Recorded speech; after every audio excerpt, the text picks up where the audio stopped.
Hosni Mubarak's trial began on August 3rd, pleading not guilty to corruption charges and to killing protesters during Egypt's 18-day-long revolution. The image of the ailing former Egyptian president was broadcast on national television around the world, in the military's attempt to set a precedent that it intends to prosecute members of the former regime in response to protesters' demands. Mubarak today made his first public appearance since the 10th of February, this time in a dock inside the courtroom that was prepared particularly to host the hearings of his case alongside his two sons, the former Minister of Interior, Habib al-Adli, and his 6 aides. Those guys are being charged over 3 main things: the killing of protesters during the revolution, the squandering of public funds through the case of exporting gas to Israel at very low rates, and profiteering by acquiring 5 villas by Hosni Mubarak and his sons with fraudulent contracts. The case today was mostly a procedural hearing. So basically the judge heading the case of the Cairo Criminal Court, whose name is Ahmed Rifat, was basically just hearing the demands of both the lawyers of the defendants and the lawyers of the families of the martyrs. Most of the demands made from both sides were about requesting to hear more testimonies from witnesses. One particular demand made by both parties was to summon Field Marshal Tantawi, the head of the Supreme Council of the Armed Forces, to give his testimonial about the case. Mubarak himself and the other defendants didn't get to speak much. They just proved their presence to the judge and denied the allegations against them.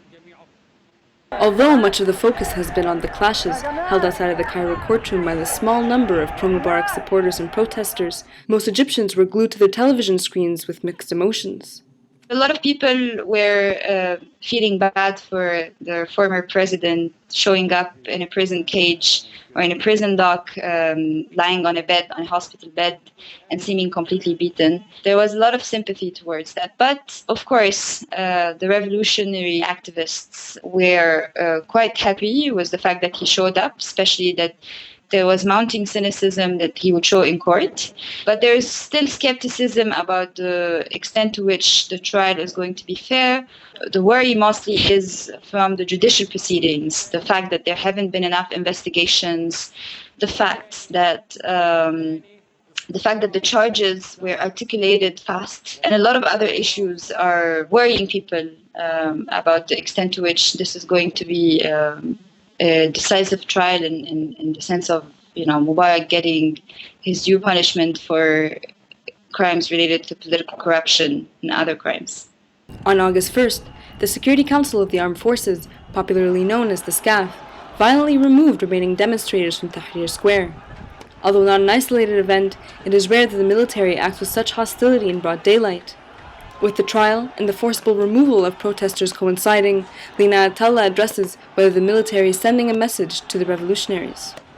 There is concern that now that the trial is taking place, that no more pressure is going to be tolerated in any way, and the situation is tricky for revolutionaries now because they don't have the same public support that they used to have at the beginning of the revolution. There is a strong feeling that there is a widening divide between the SCAF or the army at large and the people and the revolution, and there isn't public endorsement for this divide. One small footnote to that is that there are concerns about the Supreme Council of the Armed Forces being implicated in the case after the defendants' lawyers today at the court demanding the testimonial of Field Marshal Hussein Tantawi, who's the head of the council.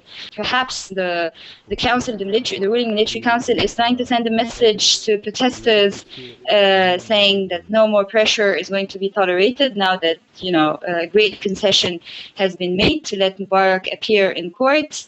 There might be concerns about the council itself being implicated in the case, now that there are demands from within the court for the council's members to show up for testimonials. We are yet to see what will happen in the next hearings. The next Mubarak hearing is set for the 15th of August, so we will know then. Although the Mubarak trial marks a pivotal point in the Egyptian revolution, it remains unclear how the military plans on responding to the rest of the protesters' demands, one of which is handing over power to civilian government. The extent to which this is believed to be the beginning of a continuum of democratic practice catered to by the Supreme Council of the Armed Forces is a question beyond us. We all have a lot of question marks about SCAF's intentions at this point. This confusion about the role that the military is envisaging for itself in the political process is a contentious question in and of itself, because we believe the military should have no role whatsoever.